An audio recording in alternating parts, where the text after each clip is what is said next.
Thank you very much, Superintendent Matthews, for your kind words of welcome, but more importantly, for your great leadership for our children, our children, our children in San Francisco. I'm particularly grateful, being the grandmother of a student in public school system in San Francisco, for your leadership. And I want to salute Mark Sanchez, the president of the school board, who is with us as well, and Susan Solomon, the president of the United Educators of San Francisco, who's with us. Every time we have an education event, Susan is with us, and I'm proud to be with her today. I say that because I'm not only with her here today, but across the country. Across the country, there are about 200 events of this kind that are being held. Scores of our members are involved, but it's broader than that. Parents, teachers, etc., having events to have a day of action for our schools, demanding that our children be able to go back to school safely, to receive their education safely. Again, Carla, I'm calling you Carla, Madam Principal, thank you for your hospitality here in this great school, the Mission Education Center Elementary School.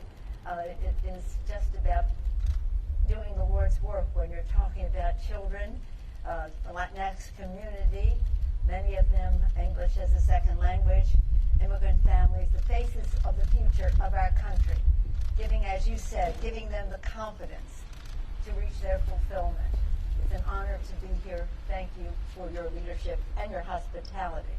I'm glad that we're here, too, with a teacher from Cesar Chavez Elementary School, Jerry Almanza, who's here with her daughter, Itzel, whom we may be hearing from, and then Commissioner Jenny Land from the San Francisco Board of Education, and a San Francisco Unified School District parent who is here with her daughter, Simone, and her son, Jackson. So we have parents, teachers, superintendents, Board of Education, principal, every aspect of education. So when the superintendent said, I always answer the question the same way when they ask me the three most important issues facing our country and the Congress, our children, our children, our children, I go on to say their health, their education, the economic security of their families, a clean, safe place, gun-free, for them to thrive, and a world at peace in which they can reach their fulfillment. The first four of those are directly addressed in the HEROES Act. And that's why across the country today we are having the focus on education. And I'm also glad, as it turns out, that Vice President Biden will be addressing the education issue as well. It's important to note the following. Of the 100 largest school districts in the country, nearly two-thirds of them have said that they will be opening virtually. Another 15 or so hybrid, virtual and actual, and then another number, a dozen or so actual, and then some hadn't figured out yet. Just see how the rate of infection is in their district. Having said that, you understand why the American Association of School Superintendents has said that in order for us to open virtual, actual, hybrid, we need at least $200 billion specifically for school stabilization. Now, that's more than we even had in the HEROES Act, because the HEROES Act passed in May. It passed in May, and at that time we were more optimistic about how schools would open, but now we know that we need more, based on the scientific, institutional, academic appraisal of the school superintendents and other entities that study what we need for our children. So when the administration says, well, the money we're going to spend, we're just spending most of it if you actually open up, that is ignoring the fact that the rate of infection in certain communities do not enable schools to open up. So it's exactly bullying. It's bullying the schools to do what he thinks they should do. And actually, he's saying to parents, choose me over your child. Go this route. I don't know why, except that they are not big believers in public education, at least the Secretary of Education Now, another part of this fight is support for state and local government, because state and local government supplies the money, over 90% of funding for our schools. Over 90%. So the money we're talking about is coronavirus-centric, additionally, that is needed. But in addition to that, if we do not fund state and local government adequately, then they are not able to have our heroes, hence the name. Healthcare workers, teachers, first responders, transportation, sanitation, food, all of the things that meet the needs of people. But again, the biggest participant in funding education in our communities. At the same time, and that's one of the big stumbling blocks to our reaching agreement. They just won't go there in a robust enough way. Also, and I'm sure that everybody here who cares about children and their education understands that children need to have food. Millions, maybe as many as 12 to 14 million children in our country are food insecure. In our bill, we had tens of billions of dollars to address that. In their bill, they had $250,000. That's why we have an impasse. In our new bill, they have nothing for food. Millions of children live in families that are on the verge of eviction. Their health, their education, the economic security of their family, the food and housing for children to feel secure.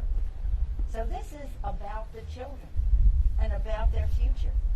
And as they begin school, we want to focus on the fact that, again, it's about their education. It's also about their nutrition and their housing and the rest.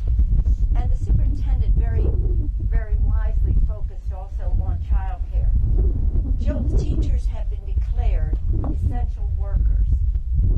Essential workers means you have to go to work no matter what. Teachers are parents. And if kids can't go to school, actually, in certain communities, what is a parent to do? We need a robust child care component, and we have that in our bill. In fact, we do much more than that, because it is in this year that we celebrate the 100th anniversary of women having the right to vote. It is the true unleashing of the power of women in our society.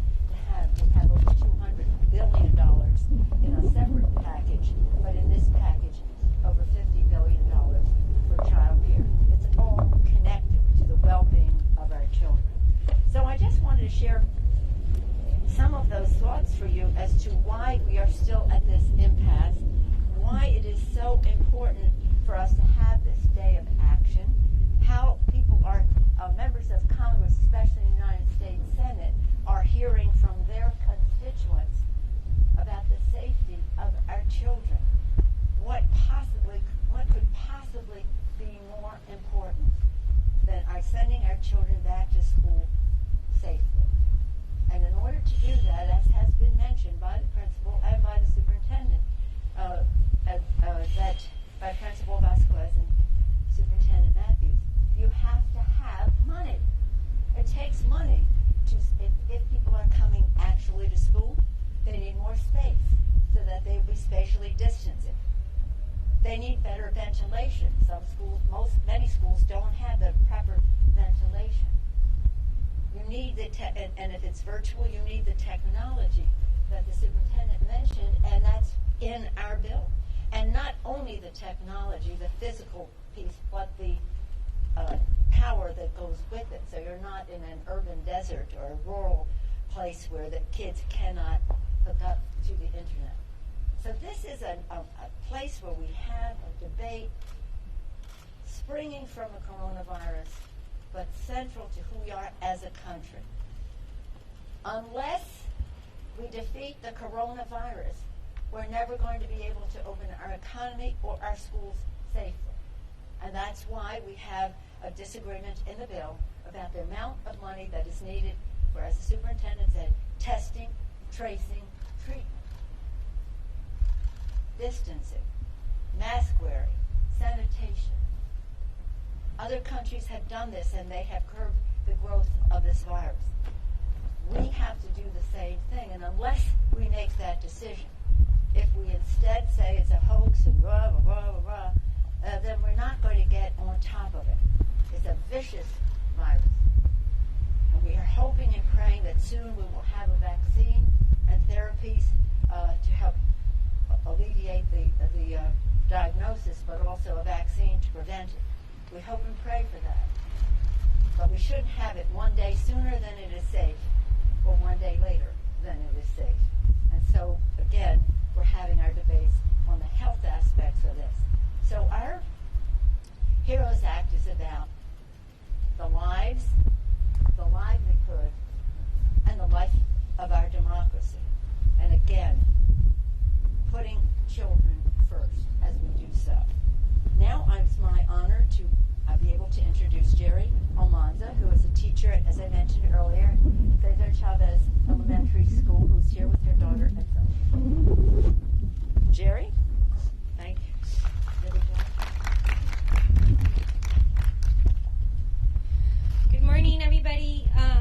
I'm a bilingual third grade teacher at Cesar Chavez Elementary School here in San Francisco's Mission District for the past 16 years.